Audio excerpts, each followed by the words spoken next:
Welcome to அன்புடன் அறிவோம் சேனலுக்கு உங்களை அன்புடன் வரவேற்கிறோம். இன்றைக்கி நாம் என்ன குழம்பு பார்க்க போகிறோன்னு சொல்கிறேங்க. அதுக்கு முன்னாடி என் வீடியோ பிடிச்சிருந்தா மறக்காமல் சப்ஸ்கிரைப் பண்ணுங்கள், லைக் பண்ணுங்கள், ஷேர் பண்ணுங்கள், கமெண்ட் பண்ணுங்கள் ஃப்ரெண்ட்ஸ். வாங்க போகலாம். இன்றைக்கி கேளான் பெப்பர் கிரேவி தான் பண்ண போகிறேங்க. அதுக்கு ஃபஸ்ட்டு ஒரு பாக்கெட் கேளானுங்க, ஒரு 400 கிராம் இருக்கும். அதையே கழுவி வாஷ் பண்ணி இந்த நீல வாக்கில் அரைஞ்சி வச்சுக்கலாங்க. இப்போ நம்ம மசாலா அரைச்சி தான் வைக்க போகிறோம். அந்த மசாலா எப்படி அரைக்கிறதுன்னு நான் சொல்கிறேன். ஃபஸ்ட்டு வாங்க. அதுக்கு வந்து 1 டேபிள் ஸ்பூன் மல்லி, 1 டேபிள் ஸ்பூன் மிளகு, 1 டீஸ்பூன் சீரகம், 1 டீஸ்பூன் சோம்பு. ஃபஸ்ட்டு இந்த 4ஐயும் வந்து நாம் நல்லா வறுத்துக்கலாங்க. கொஞ்சம் மணம் வர வரைக்கும் நல்லா வறுத்து விடலாங்க. ஓகேங்களா? கரிஞ்சிடக்கூடாதுங்க, பச்சையாகவும் எடுத்துடாதீங்க.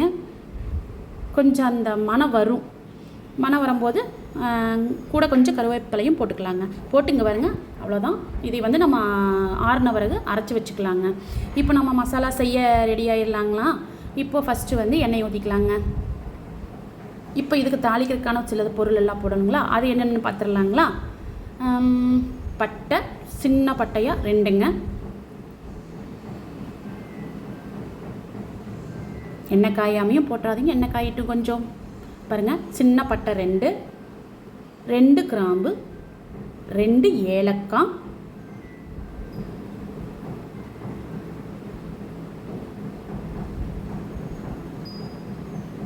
கல்பாசி கொஞ்சமாங்க. கல்பாசி போட்டால் நல்லா மணம் வரும் இல்லைங்களா? அதனால் 1 வரமிளகாய்ங்க, 1 பிரியாணி தலைங்க, அதாவது பிரிஞ்சலை 1. இது போட்டு கொஞ்சம் 1/2 டீஸ்பூன் சோம்புங்க போட்டு இது நல்லா வறுத்து விடலாங்க. அந்த மணம் வரும் நல்லா. இது நல்லா பொரிஞ்சதுக்கப்புறம் ஒரு பெரிய வெங்காயம், அதாவது பெரிய வெங்காயம் பெருசாக இருந்ததுன்னா 1 போதுங்க. சின்ன சைஸாக இருந்ததுன்னா 2 பெரிய வெங்காயங்க நல்லா அரிஞ்சு, 1 பச்சை மிளகா, இதையும் போட்டு நல்லா வதக்கி விட்டுக்கலாங்க. நல்லா வதங்கி வரட்டும். வெங்காயம் நல்லா கலர் மாதிரி வரணும். அது வரைக்கும் நல்லா வதக்கி விடுங்க. கொஞ்சம் பொறுமையாக நல்லா வதக்கி விடுங்க. வெங்காயம் கரிஞ்சிட போதுங்க. இந்த ஸ்டேஜில் ஒரு ஸ்மால் சைஸ் தக்காளிங்க, அதையும் நாம் பொடி பொடியாக அரிஞ்சு போட்டுக்கலாங்க. அதை வைங்க. ஃபஸ்ட்டு அதுக்கு முன்னாடி நான் வந்து இந்த இடத்துல வந்து 1 டேபிள் ஸ்பூன் வந்து இஞ்சி பூண்டு போடுறேங்க. நீங்கள் உங்களுக்கு பிடிச்ச மாதிரி 1 டீஸ்பூன் இஞ்சி பூண்டும் போடலாம், 1.5 டீஸ்பூன் இஞ்சி பூண்டும் போடலாங்க. நான் 1 டேபிள் ஸ்பூன் இஞ்சி பூண்டு போடுறேங்க.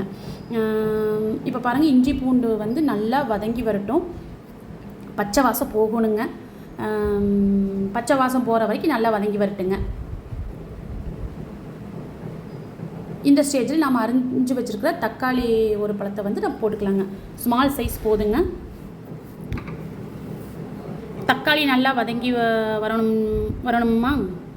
அதுக்காக உப்பு போடுறோங்க. இந்த இடத்துல நம்ம இப்போ குழம்புக்கான உப்பு போடலிங்க, தக்காளி நல்லா வதங்கி வரதுக்காக உப்பு போடுறோம். அதனால் கொஞ்சம் உப்பு, கொஞ்சம் மஞ்சத்தூளுங்க, அதையும் போட்டு நல்லா வதக்கி விட்டுறலாங்க. உப்பு போட்டு நீங்கள் வதக்கும்போது தக்காளி சீக்கிரமாக வெந்து வந்துடுங்க. அதுக்காக இப்போ உப்பும் தக்காளியும் போட்டு நல்லா வதக்கி விட்டுறலாங்க.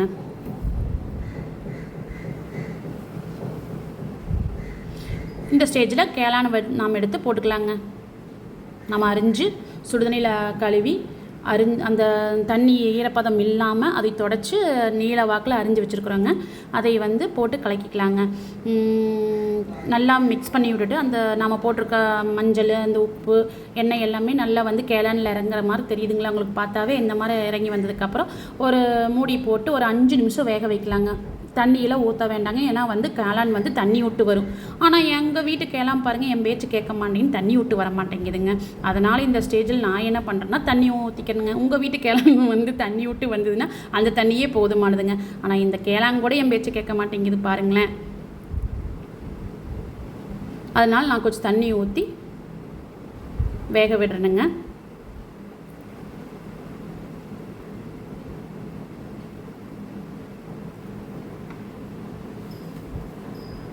ஏன்னா நம்ம தண்ணி ஊற்றணும் இல்லைங்களா, நான் அதனால் வந்து இன்னொரு 2 நிமிஷம் நான் வேக விடுறேங்க. அந்த தண்ணி அந்த மசாலாவோட கலங்கி வரணுங்களா, அதனால் வந்து நான் ஒரு 2 நிமிஷம் வந்து அந்த தண்ணி கேளான் வந்து மூடி போட்டு வச்சு வேக விட்றேங்க. பாருங்கள் வெந்துடுது. எங்கள் வீட்டு கேளான் தண்ணி நல்லா குடிக்குதுங்க. தண்ணி விட்டும் வர மாட்டேங்குது, தண்ணி நல்லா குடிக்குது. கேளான் கூட எனக்கு சோதிக்குதுங்க. இப்போ இந்த ஸ்டேஜில் நம்ம அரைச்சி வச்சுருக்கோம் இல்லைங்களா, அந்த மசாலா நம்ம வறுத்து வச்சு அதை வந்து இப்போ ஜாயின் பண்ணிக்கலாங்க. அந்த மசாலாவை போட்டு நல்லா கலக்கி விட்டுறலாங்க. அது நல்லா வதங்கியும் வரணும்.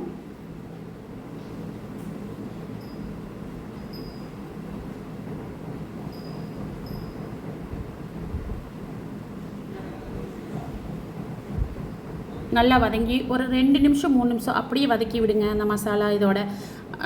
இந்த ஸ்டேஜில் நம்ம குழம்புக்கு தேவையான உப்பு போட்டுக்கலாங்க. முதலே தக்காளி வணங்கும் போது போட்டிருக்கோம், அதை நினப்பு வச்சுக்கோங்க. இப்போது குழம்புக்கு தேவையான மசாலா உப்பை போட்டுக்கலாங்க. கம்மியாகவே போட்டுக்குங்க. கடைசியாக நம்ம ஸ்டேஜில் பார்த்துக்கலாம். உப்பு அதிகமாக போச்சுன்னா ஒன்றுமே பண்ண முடியாதுங்க. பாருங்கள் எங்கள் வீட்டுக்கெல்லாம் தண்ணி குடிச்சிக்கிட்டே இருக்குது. அதனால் நான் இன்னும் கொஞ்சம் அரை கிளாஸ் தண்ணியை ஊற்றிக்கிறேனுங்க. இந்த இடத்துல நீங்கள் பண்ணும்போது கேளானில் தண்ணி இருந்ததுன்னா நீங்கள் ஊற்ற வேண்டியது இல்லைங்க. எங்கள் வீட்டு கேளான் தண்ணி குடிச்சிச்சுங்களா, ஸோ அதனால் திரும்பி ஒரு 1/4 டம்ளர் தண்ணி ஊற்றிக்கிறேங்க.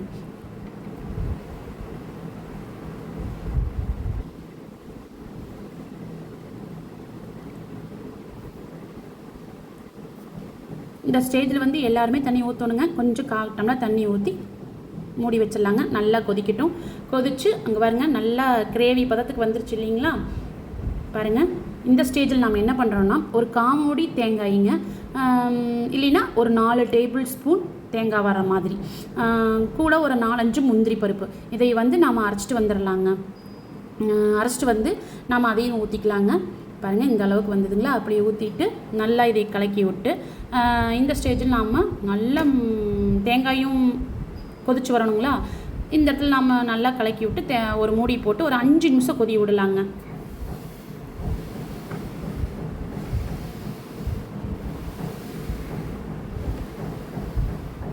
செம டேஸ்ட்டாக இருக்குங்க. சப்பாத்திக்கும் சாப்பிட்லாம், சாப்பாட்டுக்கும் பணஞ்சு சாப்பிட்லாம். தேங்காய் ஊற்றி ஒரு 4 நிமிஷம் ஒரு 3 நிமிஷம் போதுங்க. கொதி வந்தும் அடிக்கடி நீங்கள் நீக்கி பார்த்துக்குங்க, அடி பத்திர போது. பாருங்கள் இந்தளவுக்கு எண்ணெய் பிரிஞ்சு வந்துருச்சு, நல்லா கிரேவி ஆயிடுச்சு. இந்த ஸ்டேஜ் போதுன்னா நீங்கள் எடுத்துடலாம். எனக்கு இன்னும் கொஞ்சம் கிரேவியாக வேணுங்கிறதுனால நான் இன்னும் கொஞ்சம் கிரேவி பதத்துக்கு விடுறேங்க. இந்த ஸ்டேஜில் கொத்தமல்லி தலையை தூவி நம்ம இது பண்ணிக்கலாங்க. அவ்வளோதான், கேளான் கிரேவி ரெடி ஆகிடுச்சு ஃப்ரெண்ட்ஸ். வாங்க சாப்பிட்லாம். செஞ்சு பார்த்துட்டு மறக்காமல் ஷேர் பண்ணுங்கள், கமெண்ட் பண்ணுங்கள், கண்டிப்பாக சப்ஸ்கிரைப் பண்ணுங்கள் ஃப்ரெண்ட்ஸ். வீடியோ பிடிச்சிருந்தா ஒரு லைக் பண்ணுங்கள். கேளான் gravy ready, pepper gravy ready. வாங்க சாப்பிட்லாம். சாப்பிட்டு பார்த்துட்டு சொல்லுங்கள். பாய் ஃப்ரெண்ட்ஸ், அடுத்த வீடியோவில் பார்க்கலாம்.